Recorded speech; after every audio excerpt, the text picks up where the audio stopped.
You are not aging because time passes. You age because order costs energy.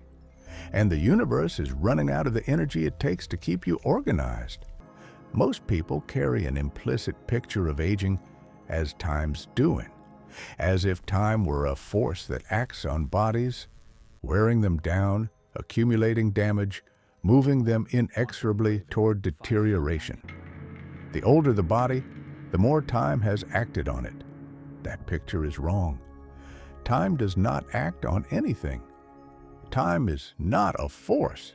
The equations of physics are time-symmetric. They work equally well in both directions. Time passing does not cause aging in the way most people assume. What causes aging is thermodynamics. Specifically, the second law, the relentless increase in entropy, in disorder, that characterizes every physical system in the universe. And the specific way the second law operates on living systems, on the extraordinarily complex, energy-intensive, improbably organized structures that biological organisms are, is what produces what you call aging. Welcome to Quantum Existence. New content every day. Subscribe so you never miss what comes next. A living organism is a thermodynamic system of extraordinary improbability. The specific arrangement of atoms in a living cell, the precisely folded proteins, the accurately replicated DNA, the precisely maintained concentration gradients across membranes, represents an enormously low entropy state. The number of ways those atoms could be arranged that would not produce a functioning cell is astronomically larger than the number that would. Maintaining this improbable organization costs energy, continuously, without rest. The cell is constantly burning fuel to power the molecular machinery that maintains its structure, repairs damage, corrects errors, and performs its specialized functions. When the energy supply is adequate and the repair machinery is functioning, the cell can maintain its organization against the entropic tendency toward disorder. But the machinery that does this maintenance is itself subject to the second law. The proteins that repair DNA accumulate damage. The mitochondria that produce energy become less efficient. The signaling pathways that coordinate cellular function develop errors. The maintenance machinery degrades. And as it degrades, maintenance becomes less effective. Damage accumulates. Organization decreases. Entropy wins. This is aging, not time acting on the body. The second law acting on the body, the entropic tendency toward disorder winning incrementally over the energy-expensive machinery of organization. Subscribe to Quantum Existence. New content every single day. Because in 1990, something was discovered that changed everything about what aging actually is. The biologist Thomas Johnson demonstrated that a single genetic mutation in the roundworm C. elegans, a mutation in the DAF2 gene, could double the organism's lifespan. A single genetic change, doubling lifespan. This was a profound demonstration that aging is not simply the passive accumulation of thermodynamic damage. It is a regulated biological process, one that can be altered by changing the genes that control it. The DAF2 gene encodes a receptor for insulin-like growth factor. When the gene is reduced in function, the organism shifts toward a more conservative metabolic strategy, less growth, less reproduction, more investment in maintenance and repair. The result is dramatically extended lifespan. This finding has been replicated across species, in flies, in mice, in other organisms. The same basic mechanism, the same pathway, the same trade-off in different forms. Aging in the evolutionary biology picture is not an accident. It is a regulated biological strategy reflecting evolved trade-offs between reproduction and maintenance.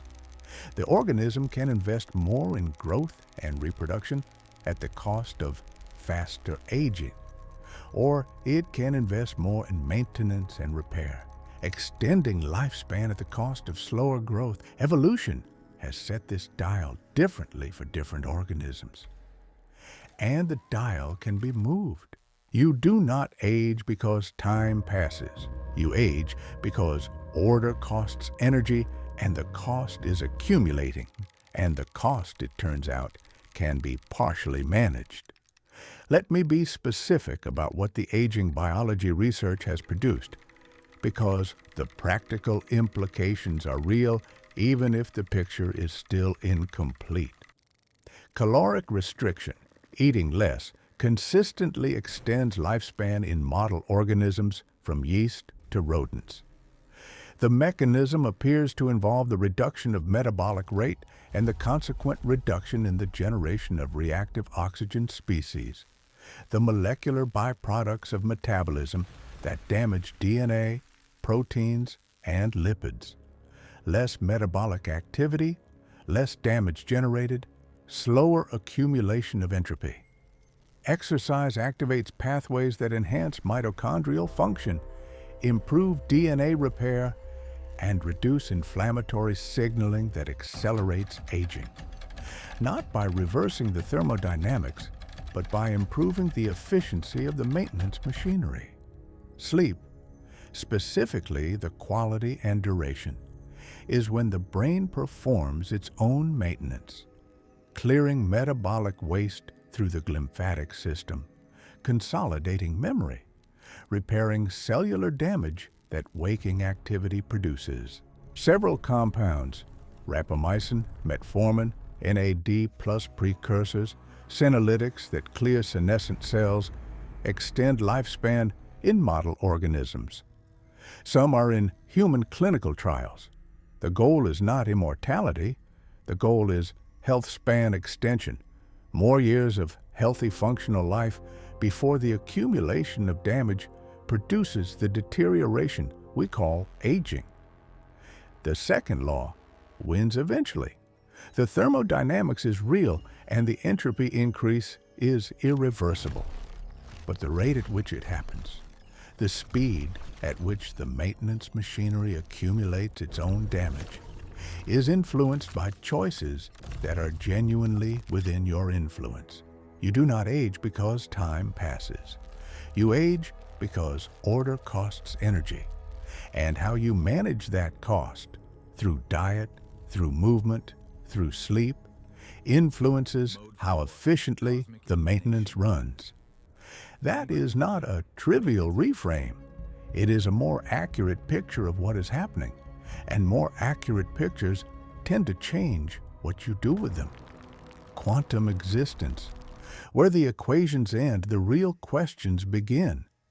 If this episode changed how you understand aging and your relationship to your own body, subscribe for new content every day.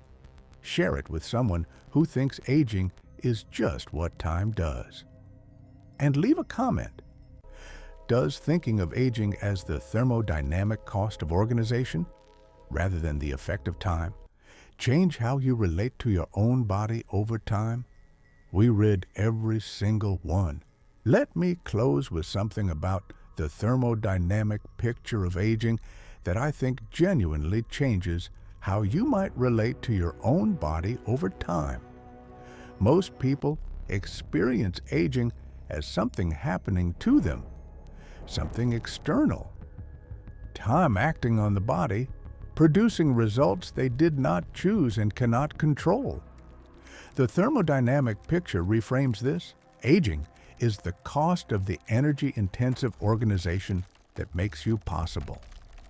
The molecular machinery that maintains your body is running in a universe that tends toward disorder, using energy to hold the entropy at bay. And as the machinery accumulates its own damage, maintenance becomes less efficient and the organization gradually decreases. This reframe does not make aging comfortable, but it changes the relationship to it.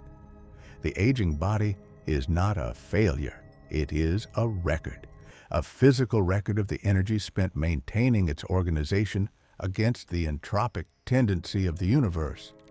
The gray hair, the slower recovery, the accumulated wear, these are the signs of sustained organization in the face of the second law, of a system that has been maintaining its improbable configuration for decades at continuous energetic cost. The aging body has been fighting entropy for a long time. The signs of that fight are not signs of failure. They are evidence of what it costs to have been here, of what it costs to have been organized, of what it costs to have been alive. You do not age because time passes. You age because order costs energy, and the cost accumulated over a lifetime is what you see when you look at an aging body. It is the cost of having been here. Quantum existence, where the equations end, the real questions begin. Let me add something about what the thermodynamic picture of aging reveals for how to think about health practices, specifically the ones most people treat as optional. If aging is the cost of organization, if what is running down is the efficiency of the molecular machinery that maintains the improbable configuration that is you, then the practices that support that machinery are not optional extras added to a productive life. They are the maintenance of the system that makes the productive life possible. Sleep is when the brain performs its most important molecular maintenance, clearing metabolic waste, consolidating memory, repairing cellular damage accumulated during waking. Chronic sleep restriction does not just make you tired. It degrades the physical substrate of the system that is doing the living. Exercise activates pathways that improve mitochondrial function, enhance DNA repair, and reduce the inflammatory signaling that accelerates the degradation of cellular machinery. It is not separate from aging biology. It is a direct intervention in the thermodynamic process. Diet shapes the quality of the fuel driving the entire system and the downstream metabolic processes that generate or reduce damage. None of these is a lifestyle preference. Each is a direct input to the rate at which the second law wins. You do not age because time passes. You age because order costs energy. And how you manage the energy budget, how you maintain the machinery that manages the cost, influences how efficiently the system runs. That is not inspiration. That is thermodynamics, quantum existence. Where the equations end, the real questions begin. Subscribe. New content every single day, and leave a comment. Does thinking of aging as the thermodynamic cost of organization, rather than the effect of time, change how you relate to your own body and the choices you make about it? We read every single one. Let me close with something that the thermodynamic picture of aging offers that nothing else in the biology of aging provides: a reframe of what the signs of aging actually are. Most cultures treat the visible signs of aging, gray hair, wrinkles, slower recovery, reduced capacity, as markers of decline, of something being lost, of a body failing to maintain itself against time's damage. The thermodynamic picture says something different. The visible signs of aging are the signatures of sustained organization against entropy, of a system that has been maintaining its improbable configuration for decades at continuous energetic cost in a universe where disorder is the default and complexity is expensive. The gray hair is not a failure.